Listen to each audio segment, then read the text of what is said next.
안녕하세요. 경세제민족 정혜경입니다. 중대재해처벌법이 소규모 사업장까지 확대된 지 한 달이 넘어가고 있습니다. 그럼에도 건설 사고는 끊이지 않는데요. 제도도 중요하겠지만 큰 사고가 일어나기 전에 관리하고 방지하는 일이 더 중요하겠죠. 오늘 건설 현장 안전뿐만 아니라 지하 안전, 시설물 안전까지 책임지는 국토안전관리원과 함께 안전을 지키는 방법에 대해 이야기해봅니다. 국토안전관리원 김일환 원장님과 함께합니다.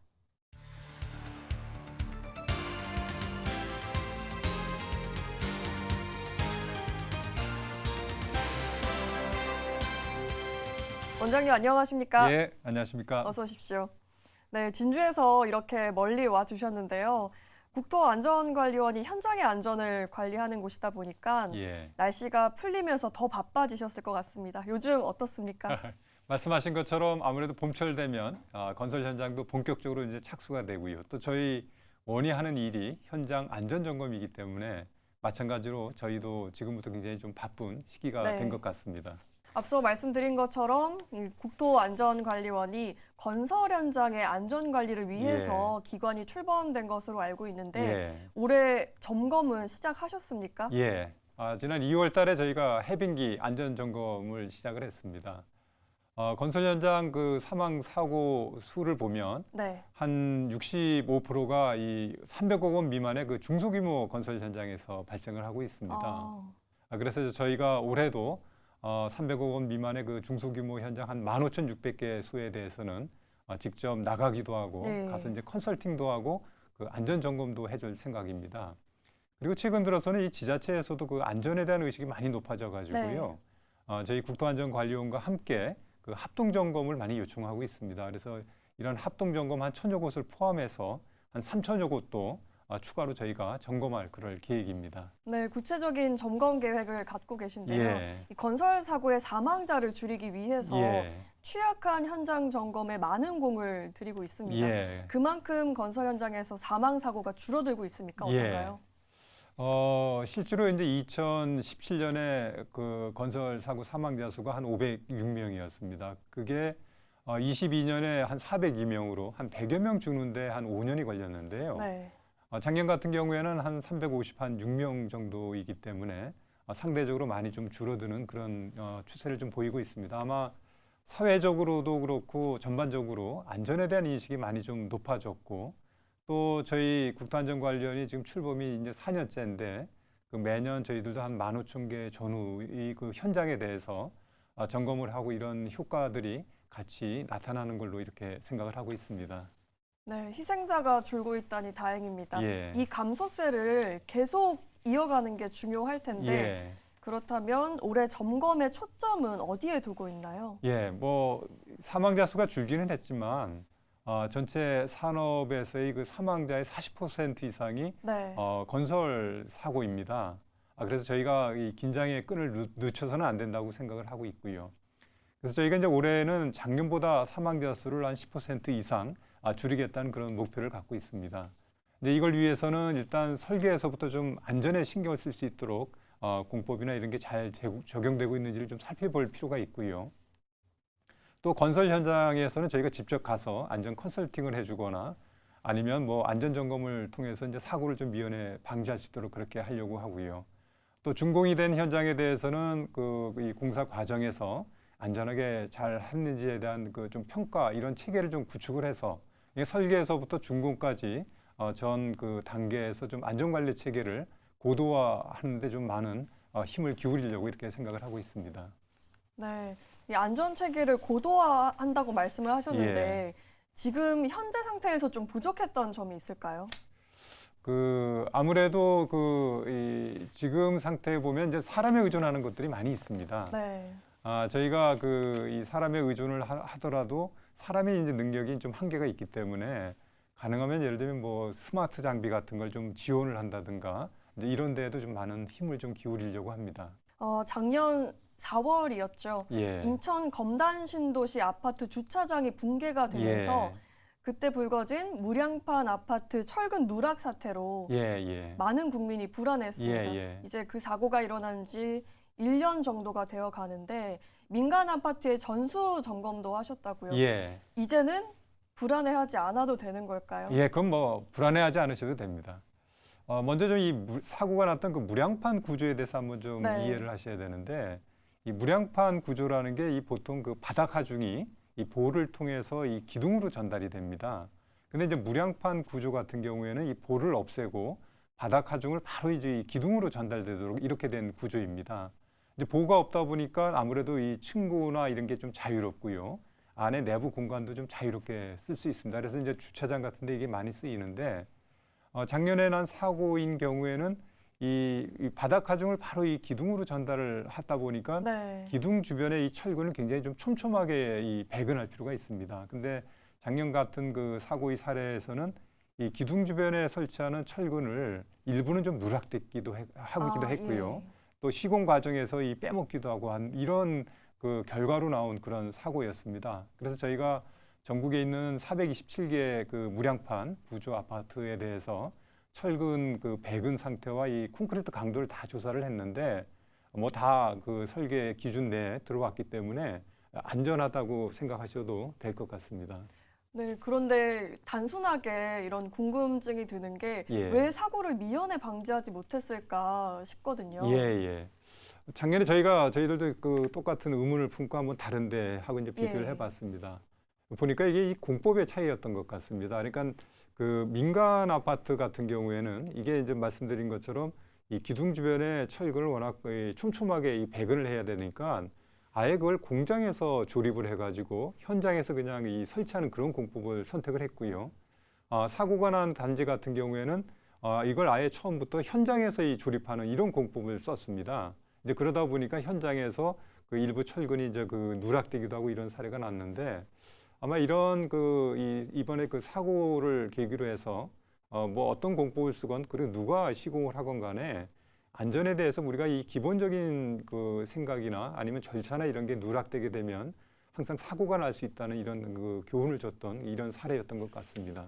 네, 말씀하셨던 것처럼 무량판 아파트 사태에서 좀 의아했던 것이 똑같은 무량판 구조를 쓴 민간 아파트는 이상이 없는데 그렇죠. LH가 발주하고 대기업 건설사인 GS건설이 예. 시공한 데서는 이런 사고가 났거든요. 그렇죠.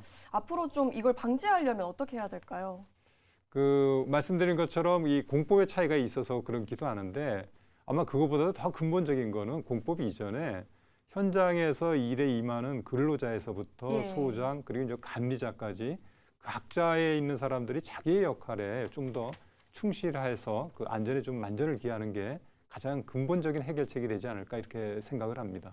네, 안전을 위해서 공사 규모와 상관없이 기본에 충실해야 된다 이런 중요한 말씀을 해주셨습니다. 예. 그런데 이 검단 아파트 사고가 난 작년 4월에는 또 경기도 성남에서 예. 정자교 붕괴 사고가 예. 있었습니다. 예. 관리원이 사고 조사도 담당을 예. 하셨는데 사고 이후에 어떤 안전 대책이 마련이 됐습니까? 예. 정자교 같은 경우에는 1993년도에 건설이 됐습니다. 그러니까 준공된 지 한 30년 됐죠. 네.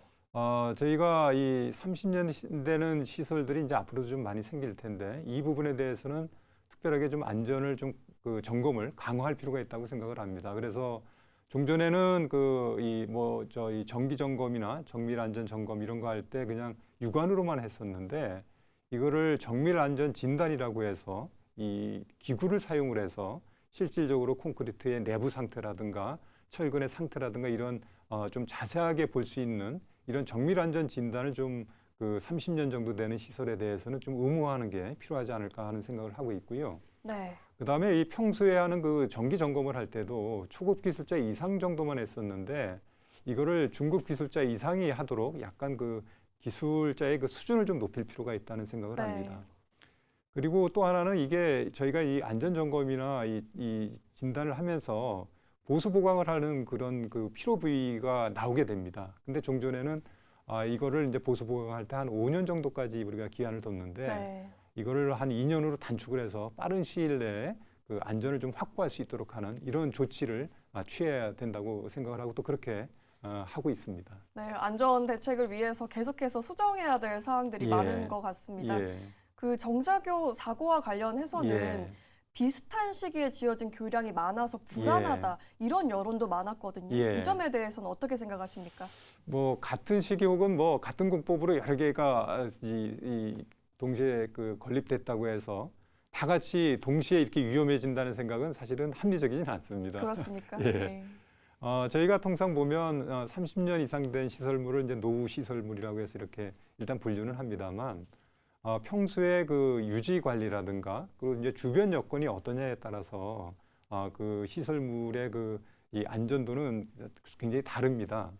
뭐 마치 저희가 이제 차를 탈 때 평소에도 이제 유지 관리를 잘하면 오래 타더라도 그 안전하게 제 성능을 갖고 탈 수 있는 것처럼 시설에 대한 이 유지 관리도 평소에 어떻게 하느냐에 따라서 좀 달라질 수 있고요. 또 그 시설이 놓여 있는 이 주변 환경이 어떠냐에 따라서도 또 많이 달라질 수 있기 때문에 개별 시설물의 여건과 그 유지 관리의 그 상태를 보고 판단할 사항이지 뭐 같은 시기에 혹은 뭐 오래됐다고 해서 무조건 불안하다고 이렇게 생각하는 거는 전혀 근거가 없는 그런 생각이라고 봅니다. 네, 그렇다면 시설물을 개별적으로 판단한다는 건 어떤 의미인가요? 예. 일단 이 시설물이 개별적으로 판단하는 게 이제 평소에 거기에 어떻게 유지 관리를 했느냐 이것도 굉장히 중요하고요. 그러니까 관리 주체의 유지 관리에 대한 이력이나 아니면 그 노력에 대해서도 굉장히 중요하고 또 아주 근본적으로 이 차이를 주는 게 이 시설물이 어디에 위치해 있느냐도 굉장히 중요합니다.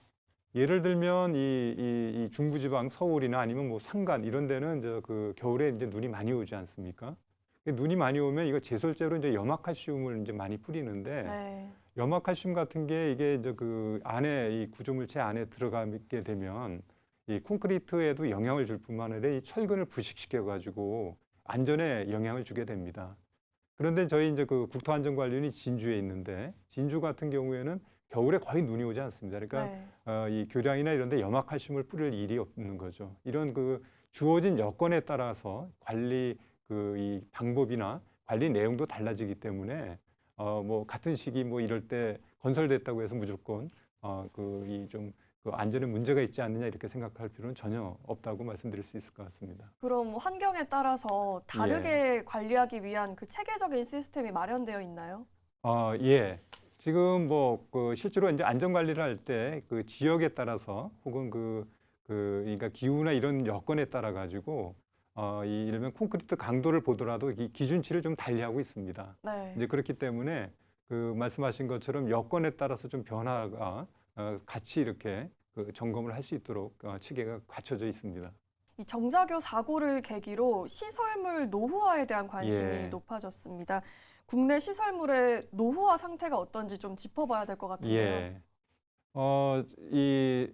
일단 기본적으로 우리가 이제 흔히 매일 다니면서 접하는 게 이제 교량이라든가 터널 같은 이 도로 시설물들이 좀 많을 네, 텐데요. 그렇죠. 도로 시설 같은 경우에는 작년 기준으로 한 20% 정도가 그러니까 30년 이상 된 그런 걸로 분류가 되고 있습니다. 근데 이게 문제는 한 10년쯤 후에는 이게 한 52%까지 올라갑니다. 네. 그 이제 이유가 잘 아시는 것처럼 저희가 1990년대 그리고 2000년 초반 이럴 때 굉장히 사회 기반 시설을 한꺼번에 많이 건설한 그런 이력을 갖고 있습니다. 그러다 보니까 그때 동시에 지어졌던 이 시설물들이 한꺼번에 좀 노후화되는 그런 문제가 있기 때문에 여기에 대해서도 좀 특별하게 관심을 기울여 가지고 관리할 필요가 있습니다. 네, 비슷한 시기에 지어진 시설물들이 한꺼번에 노후화가 된다니까 걱정이 되는데요. 그야말로 급속한 노후화로 생각이 됩니다. 예. 이에 대한 대책은 어떻게 마련되고 있는지 예. 궁금합니다. 뭐 당연하겠습니다만 이거 우리가 모든 물건이나 이걸 오래 쓰려면 평소에 이제 유지 관리를 어떻게 하느냐가 굉장히 중요하지 않겠습니까? 네. 이제 시설물 같은 거는 그런 유지 관리를 위한 전 단계로서 항상 저희가 정기 안전 점검이나 이제 정밀 안전 진단 이런 것들을 하는데 결국은 이 점검을 할 때 이걸 굉장히 좀 꼼꼼하게 잘 하는 게 필요하고요. 그리고 점검에 대한 수법이나 기법도 굉장히 좀 여건에 맞게 자꾸 좀 발전시켜 나갈 필요가 있습니다. 그래서 예를 들면 점검에 대해서도 좀 요새 이제 많은 이 기술 발전이 있기 때문에 좀 스마트한 이 점검 방법, 점검 네. 기법 이런 걸 좀 도입할 필요가 있고요. 그래서 이제 국가 차원에서도 한 300억 가까이 예산을 들여서 지금 저희가 연구를 하고 있는데 일단은 점검에 대한 방법을 좀 더 스마트하게 할 필요가 있고요. 스마트하게 한다면 어떤 방식으로 변화하는 예를 걸까요? 들면은 종전에는 뭐 육안으로 하던 걸 장비나 이런 것도 굉장히 스마트. 네. 이름이 이런 겁니다. 이 철근을 갖다가 이 탐사를 할 때 종전에는 뭐 한 2, 3cm, 2, 30cm 이상 깊이는 못 봤던 거를 더 깊게 볼 수 있게 한다라든가 아니면 저 그 변이 같은 것도 꼼꼼하게 매번 측정을 하고 그 변이가 생길 때마다 이게 저 그 신호로 와서 데이터로 축적이 돼서 이 구조물의 거동을 좀 살펴볼 수 있게 한다든가 이런 여러 가지 방법이 있을 수 있다고 생각을 합니다.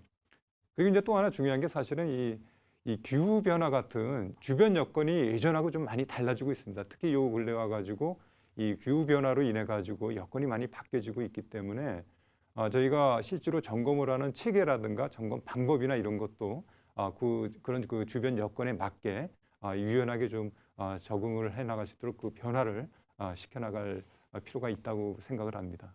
네, 노후화 대책과 관련해서 국가 사업을 수행 중이진 않으신지 또 궁금합니다.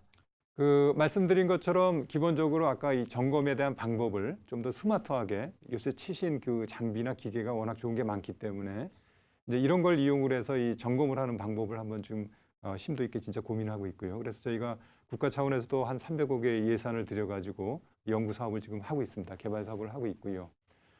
그다음에 이 보수 보강을 하는 방법에 있어서도 그냥 단순하게 뭐 그냥 재료를 쓰는 게 아니라 특정한 그 결함에 맞는 부위에 맞는 그런 그 보수 보강 방법을 쓰는 거를 저희가 적극 개발해서 추진하려고 그렇게 하고 있습니다. 네, 그렇군요. 또 이 시설물 중에는 국토안전관리원의 전담 시설물이 있는 것으로 알고 예. 있습니다. 어떤 시설물을 말하는 건가요? 이 전담 시설물 하면 좀 생소할 텐데요. 네. 그 전에 저희가 전체적으로 하고 있는 그 시설물 관리 체계를 좀 말씀드릴 필요가 있을 것 같습니다. 도로라든가 아니면 터널 교량 같은 이런 시설의 그 규모라든가 이 사회 경제적인 그 중요도에 따라 가지고 저희가 그거를 1종, 2종, 3종으로 구분해서 일단 관리를 하는데 네. 전체 있는 그 시설의 개수가 한 17만 개 됩니다. 그 중에 이제 그 중요도가 높다고 하는 걸 저희가 1종으로 구분을 해서 관리를 하는데 1종으로 구분된 게 한 12,000개쯤 됩니다. 그 중에서도 아주 중요한 것들이 있습니다. 예를 들면 뭐 소양강댐 아니면 뭐 한강철교 아니면 저쪽에 이 광안대교 같은 굉장히 그 중요한 시설들이 있는데 이런 시설에 대해서는 이 정밀 안전 진단을 주기적으로 받을 때 그걸 이제 국토안전관리원에서 하겠다는 그런 시설들이 이제 전담 시설물이 되겠습니다. 기본적으로 일종 시설물이 되게 되면 준공하고 10년이 지나게 되면 이제 4년 내지 6년마다 한 번씩 그 정밀 안전 진단을 받게 되는데 국가적으로 중요한 시설은 저희 국토안전관리원에서 그 정밀 안전 진단을 합니다. 처음에 이 전담 시설물을 만들었을 때는 한 500여 개가 됐었는데요. 그동안에 이제 민간 쪽에서도 많은 기술력이 향상됐기 네. 때문에 이제 민간한테 상당 부분 위임을 하고 저희 국토안전관리원에서 하고 있는 건 현재 109개 시설에 대해서 전담 시설물로 지정이 돼서 저희 국토안전관리원에서 정밀안전 진단을 하고 있습니다. 네. 요즘 층간소음으로 고민하는 분들 있으실 예. 겁니다. 작년에 국토안전관리원에서 이 층간소음 문제를 해결하기 위해서 바닥 충격음 성능 검사를 예. 시작한 것으로 예. 알고 있는데요. 어떤 사업인지 소개 좀 예, 해주시죠. 예. 말씀하신 것처럼 바닥 충격음 그 성능 검사가 이 층간 소음을 좀 근본적으로 잡자는 데 목적을 둔 그런 제도입니다. 네. 종전에는 이 층간 소음을 막기 위해서 일정한 성능을 갖추고 있다. 이렇게 이제 인증을 받은 그 제품이랄까 이거를 시공을 하겠다고 해서 허가를 받습니다. 그러면 그 당초에 이제 허가 받은 대로 쭉 이제 시공이 되는데 준공이 되고 나서 사용 검사를 받을 때 과연 처음에 허가받은 성능을 갖고 있느냐에 대해서 별도의 검사가 없이 그냥 바로 사용 검사를 내준 겁니다. 그러니까 허가를 받을 때는 이게 이 성능이 있다고 봤는데 네. 시공을 하고 나서 과연 그 성능이 그대로 있느냐는 건 또 다른 문제일 수 있거든요. 그래서 이 부분에 대해서 층간소음에 대한 민원이 계속 제기됐던 원인 중에 하나였다고 봅니다. 그래서 이제 21년도 8월 달에 이제 주택법이 개정이 되었는데 그때 이제 어떻게 개정이 됐냐면 사전에 허가받은 성능이 과연 그대로 이 시공을 하고 나서도 발현되느냐 하는 거를 사용 검사하기 전에 현장에 가서 직접 검사를 하겠다는 겁니다. 네. 그게 바닥 충격음 성능 검사이고요. 이 검사 결과 이 기준에 미달하게 될 때는 재시공을 하거나 아니면 보완 시공을 하거나 아니면 손해배상을 하도록 그렇게 된 제도입니다. 네. 이 바닥 충격음 성능 검사는 어떤 방법으로 실시를 하는지 또 입주 세대 전체에 측정을 할 수 있나요? 예. 이 층간 소음이 저희는 이제 이 기술적으로 분류를 할 때 이 중량 충격음과 이 경량 충격음으로 나눕니다. 아이들이 뛰면서 생기는 소음을 중량 충격음이라고 하는데 아마 이제 그게 가장 큰 그 민원 중에 하나이기도 하고요. 그래서 이런 중량 충격음에 대해서는 어떤 방법으로 저희가 시험을 하냐면 유사한 환경을 만들기 위해서 2.5kg짜리 이 공을 1m 높이에서 떨어뜨립니다. 이때 발생되는 소음을 측정을 해서 이게 이제 기준치 이내에 들어가느냐 안 들어가느냐로 이렇게 판단을 하도록 그렇게 하고 있고요. 이 성능 검사를 하게 되는 그 세대수는 전체 세대수의 2%를 컴퓨터로 무작위로 추출을 해서 하게 됩니다. 근데 이제 2%가 좀 적지 않느냐는 이런 얘기가 있어서 길게 봐서는 아마 5%까지 좀 늘리는 방안을 고려하고 있습니다. 정자교 붕괴 사고나 검단 신도시 아파트 사고처럼 많은 국민들이 불안에 떨고 또 주민들도 많은 불편을 겪었을 텐데요. 이런 국민들의 인식을 전환하기 위해서는 어떤 노력을 해야 될까요? 아무래도 뭐 그 중대재해처벌법 때문에 현장에서도 지금 많은 그 관심들이 높아지고 있는데요. 기본적으로는 저희들도 열심히 하겠지만 많은 국민들이나 그 일반 그 업체에 있는 분들도 아주 사소한 거에 대해서도 일단 안전을 좀 최우선으로 하는 그런 좀 그 이 마인드랄까 이 사회 분위기가 조성되는 게 필요하다고 보고요. 지금 아까 잠깐 말씀드린 것처럼 저희 그 사망자 수나 이런 걸로 놓고 봤을 때 이런 안전에 대한 분위기는 많이 지금 높아지고 있다고 생각을 합니다. 이게 좀 더 체계적으로 현장에 접목될 수 있도록 뭐 제도를 만든다든가 아니면 여러 가지 기법을 만드는 거는 저희 같은 그 기관에서 해야 될 거라고 이렇게 생각을 합니다. 네, 오늘 안전과 관련해서 유익한 대화를 나눴습니다. 끝으로 앞으로 기관을 어떻게 운영하실 건지 계획 듣고 싶습니다. 예. 저희 기관의 명칭 자체에 이미 안전이 들어간 것처럼 저희 기관의 본연의 역할이 국민의 생명과 재산을 보호하는 데 있습니다. 당연히 저희에게 주어진 역할을 아주 충실히 해서 그런 본연의 역할에 좀 충실하도록 그렇게 할 생각이고요. 그리고 작년에 이 검단 아파트 사고처럼 예기치 않은 사고가 났을 때 저희 원이 필요로 하는 역할이 있습니다. 이런 역할에도 저희가 좀 신속하게 대응할 수 있도록 지원 체계를 좀 마련하고요. 또 이런 지원 체계에서 저희 나름대로의 기술력을 좀 발휘해서 줄 수 있도록 저희 내부의 기술력 향상에도 많은 노력을 좀 기울이려고 생각을 합니다. 네, 알겠습니다. 지금까지 국토안전관리원 김일환 원장님과 함께했습니다. 우리가 안전하게 살고 있다는 건 누군가의 땀방울과 노력으로 가능한 것임을 다시 떠올린 시간입니다. 그렇기 때문에 국토안전관리원의 행보가 더욱 소중한데요. 국민의 국토안전 지킴이 국토안전관리원을 계속 응원하겠습니다. 원장님 오늘 나와주셔서 고맙습니다. 예, 감사합니다.